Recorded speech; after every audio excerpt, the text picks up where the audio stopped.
Did you hear about the Whitmer kidnapping in the United States? Governor, I think, Whitmer.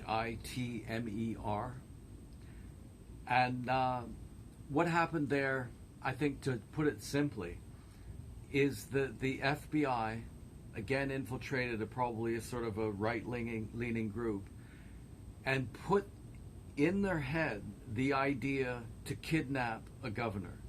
That's entrapment. The FBI wanted conservatives to look bad, so they staged a kidnapping, and I doubt that they told Governor Whitmer. We're pretty sure that happened. It's maybe time to defund the FBI. So the Whitmer case, they did that. The Russia piss in your bed thing, they did that together with Hillary Clinton. Made up a fake story about Donald Trump with the FBI. So you've got your own federal Bureau of Investigations taking a side politically and trying to make Trump look bad in one case, and in the Whitmer case, just right-wingers look bad. If you don't think that they would entrap people and organize a riot, if they didn't in January 6th, you're gullible. You have too much faith in government, in that government.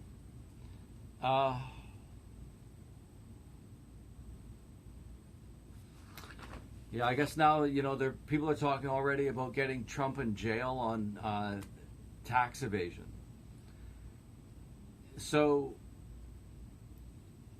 can you name a wealthy person who hasn't tried to, when he does his taxes, claim that he makes less money than he does? And when he goes to the bank, he kind of fudges the figures so it looks like he makes more money than he does. I bet that's a very common practice.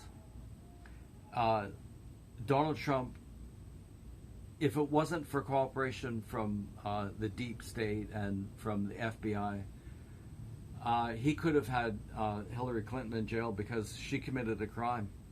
And he said that he might do it during the debates, but he didn't intend to. He didn't want to. He didn't want to put Hillary Clinton in jail because that's not his thing. It's not his thing to put innocent people in jail. That's a lefty thing. Say what you like about Trump. Trump was no lefty. And so today I find out that this is from an old lady in Canada that I saw. And what she said was that it seems as though, like during the election, the Liberals are offering anyone over 75 an extra $500 on their pension check or whatever it is. And she said, like, look, I don't need the $500. If you're going to give this away to seriously poor old people, then, don't give it to me, give it to them. And he's borrowing the money to do it. So he's borrowing the money to buy votes from older people. And he's assuming that they're so stupid and corruptible that they'll just vote for the extra $500 a month, whether they need it or not, and whether or not Canada has a massive debt.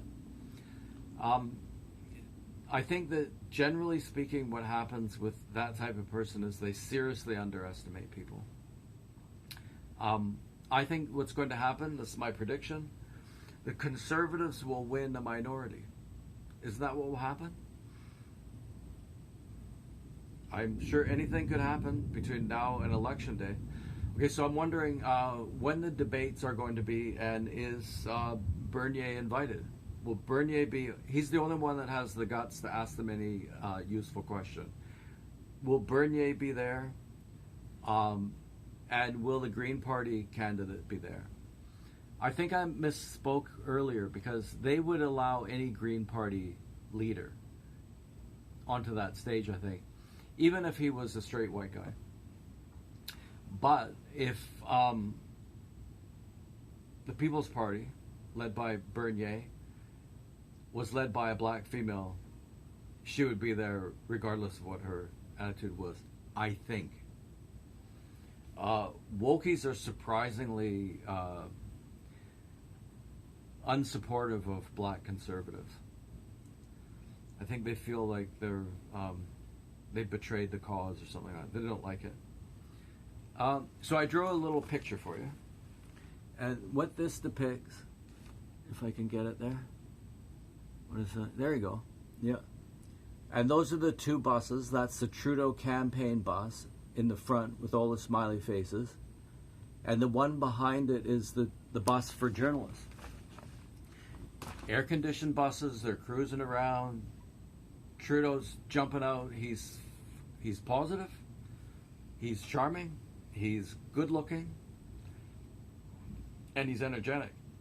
I wonder if the reason that he's energetic isn't because he's got an awful lot of rest over the last couple of years. Let's face it, at least a year. He's rested up and raring to go. He's throwing money all over the place, and some people will like it. My issue is with people who've already got a lot of money and are just going to take what they can get, and they don't care if it's throwing Canada into debt, and they don't care if the economy is already overstimulated. So let's be clear. He's pumping the money out the door, borrowing it. The economy is already overheated. It's causing inflation, and he's still pushing it out the door.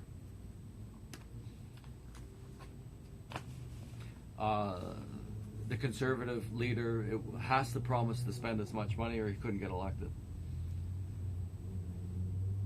I don't know if I did this already, but it's really funny that when we got COVID, the idea is trust the experts, but during the refugee rush a few years ago, it was ignore the experts. So depending on the situation, trust the experts, ignore the experts.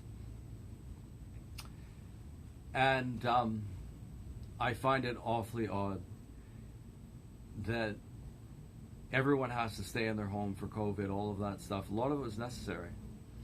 But they're not saying that hard drug use is a serious problem, public health issue, and therefore restraining people's movement in maybe not the same way, but in a similar way.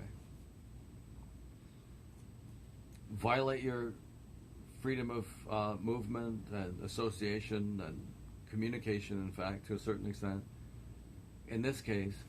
But if your thing is doing hard drugs, fly at it. You can go anywhere you want, hang around doing nothing, collecting a check, committing petty crimes here and there, and that's okay. That's because we respect your freedom. And my whole thing is freedom. Actually, my guys, that's our whole thing, is freedom. Because we ask the question, like, why does anybody have the right to tell anybody anything at all? Right? You have to, anytime that the government has any regulations, tells anybody to do anything, then we regard that as a negative. Perhaps as a negative that needs to happen in order to create the maximum benefit for the maximum number of people. So it's still a violation, but it's a justified violation. Society has to do that.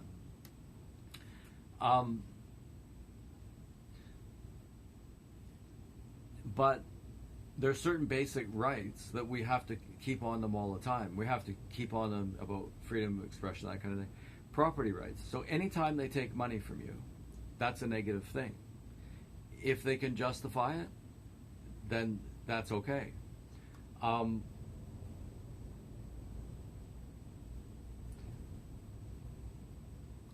Violating parental rights is pretty hard to justify. Affirmation therapy, I'm forgetting so much vocabulary today. Affirmation policy says that if kids want to change genders, they can do it without their parents' permission. They can do it in school. You don't have any choice about what gender your child has when he's 4 years old. He goes to school. That's a violation of parental rights. Clearly. You could argue that maybe it's a good thing because I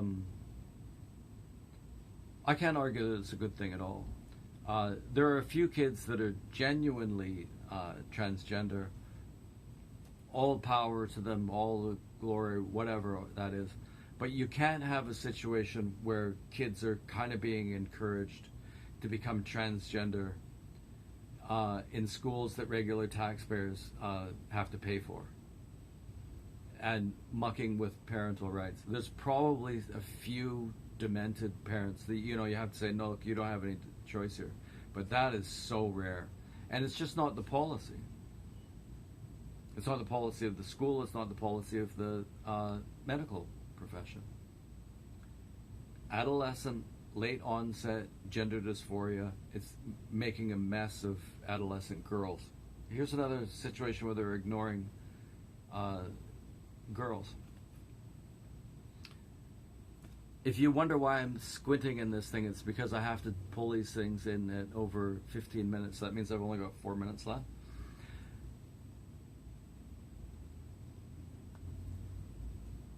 It's illegal now to do conversion therapy in Canada.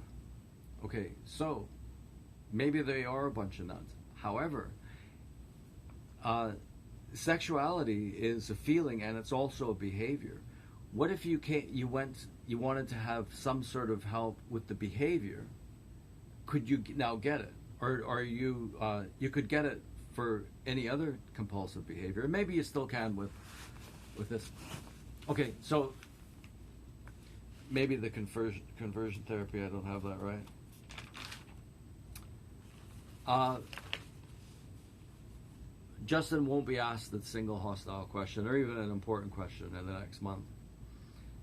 Here's the one I would definitely like to ask. What plans, Justin, do you have for bringing Canadians home in the event of an attack on Taiwan? That's a serious question. A serious leader would have answered that question already. He would say, well, we're in discussion with our partners, or of course we'll do all we can. Well, some concrete details. Taiwan is a democratic country standing up in the face of the Chinese Communist Party. We deserve special attention, especially since this could be where World War III starts.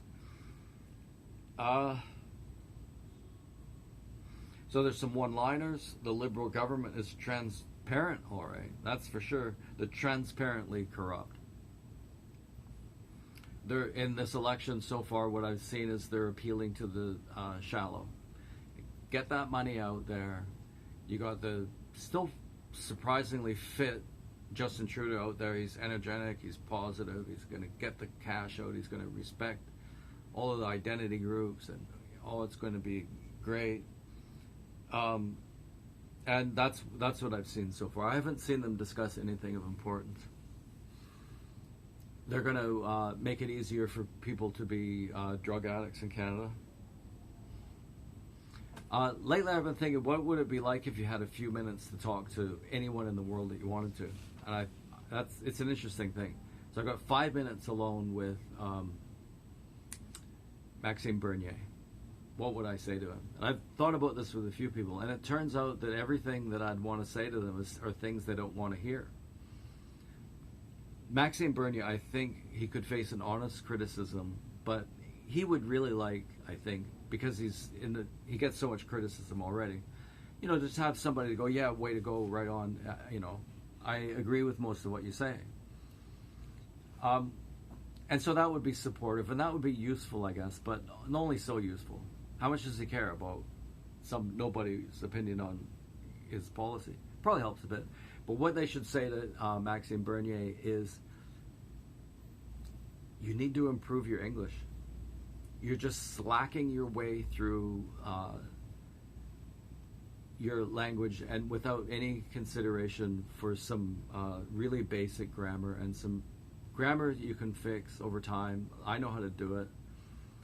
The pronunciation would be more difficult, but the accent is getting in the way of you getting your message out. Absolutely. They need a new leader if you can't do that. I'm sorry. I'm sorry, Maxime.